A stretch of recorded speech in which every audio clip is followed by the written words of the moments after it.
Football and beer, it goes hand in hand. Of course, the big game's coming up this Sunday with the Super Bowl, and what a better excuse to talk about beer. And joining us in this segment, we're talking with Alex Davidson. He is with the Beer Institute, just about beer and a little bit about the economic impact it has nationally, globally, as well as here in Washington State. Alex, thanks for joining us. Tell us a bit about kind of the stats of what the big game means for the beer industry. Certainly we know about the commercials and such, but let's talk about just beer in general, Alex.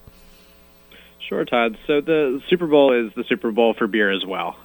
We looked at what the Super Bowl meant for beer last year, and Nielsen IQ actually put out numbers that more than $1.6 billion in retail sales happened in those 2 weeks leading up to the Super Bowl. And that boost is actually even bigger in the host cities. So if you look at what they would have done in a normal Super Bowl 2-week period versus what they do in the 2 weeks before they host the Super Bowl, LA saw an 8% boost in those numbers. So, people are buying beer to drink at home with friends and family. They're going out to bars, sports bars. It's just a huge part of the weekend. And it cuts across all types of beer. I mean, when we start kicking around that number, that's not just the, traditional big brand beer. I would think that means craft beers, all of the other stuff, right? Yeah, that's beers of all types. And I think, one of the cool things about the Super Bowl is that, everybody celebrates it a little differently. So if you're at a bar, you're at a restaurant, you're at home, some people are eating pizza and chicken wings, and some people are eating empanadas. And there's a beer that goes with all of it. So, from large macro brews to craft brews, there's a beer that fits for everybody's Super Bowl party. What I always like to talk with you about, though, is about specifically our state, Washington. Beer has a big impact here in Washington State, not just us drinking it, but, we supply from this state a lot of the ingredients that go into beer as well. So it really does resonate, if you will, here in Washington. Of course, Washington is a huge state for the beer industry. Obviously, Yakima Valley produces a lot of the hops. I was just looking at some of the numbers a little before this, and there's 43,000 acres of Washington hop farms.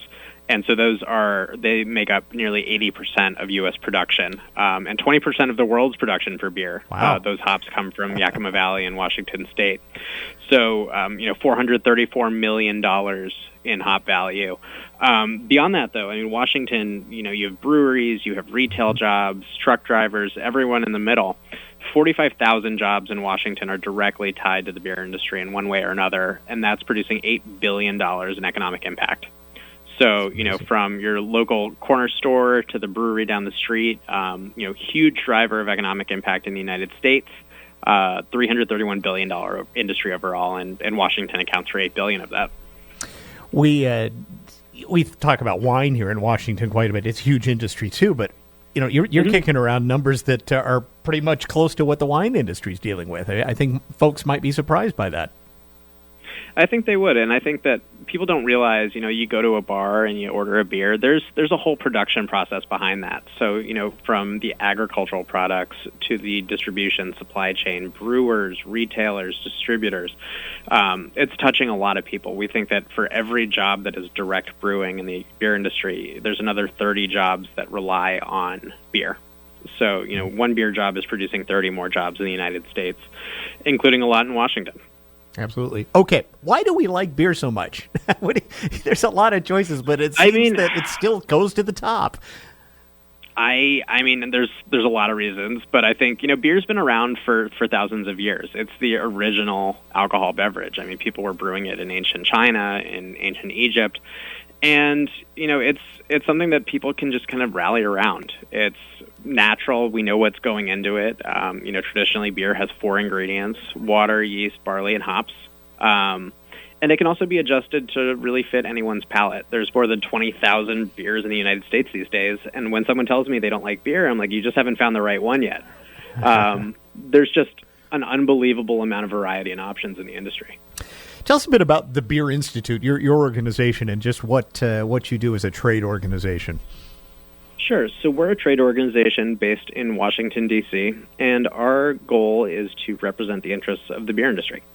So that's educating lawmakers, both on a state and a federal level, consumers, the media, and trying to create policy that is advantageous to the beer industry and the people that rely on beer. What is the biggest threat to the beer industry right now?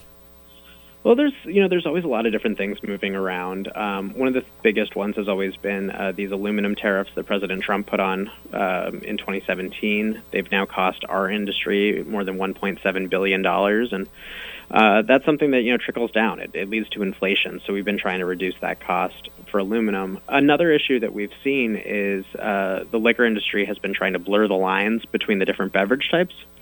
So, beer, wine, liquor are all, they're all good products, but they're all different products. Mm-hmm. And the way that they've historically been treated, recognizes those differences between production, the way they're, consumed. I mean, Todd, you can agree with me that you wouldn't drink a beer and think of drinking a vodka martini in the same way. Different times, different places, different habits. And, even in Washington State, there's a bill right now that would lower the tax rate on liquor drinks to, parity with beer, completely ignoring all of those factors. So, we're working to educate consumers, educate legislators that, these systems have been set up in a way that they've been set up to account for not only the alcohol content of the beverage, but the base of the beverage, the route to market, the way that it's consumed. And we just think that everything should be considered holistically when right. People are looking at these sort of legislation. Okay, before we wrap up, I got to ask you, what's your favorite kind of beer? Or maybe that's not a fair question. Maybe it changes. I mean, last time we talked, you might have said something different than today. You know what? I mean, my go-to answer is whatever is cold, but I think, if I had to categorize it, I stick to, more of the lighter beers. I do like IPAs, but I think kind of traditional amber beer is my style. You going to crack one or two open for the big game this Sunday? That's the plan. I know, it's one of the perks of working at the Beer Institute is that any party I go to, I get to be the fun beer guy. Yeah. So, we hope that people all across the country enjoy the big game, that they celebrate responsibly, and, enjoy a cold beer. That's Alex Davidson of the Beer Institute, all about the Suds as we head into Super Bowl Sunday.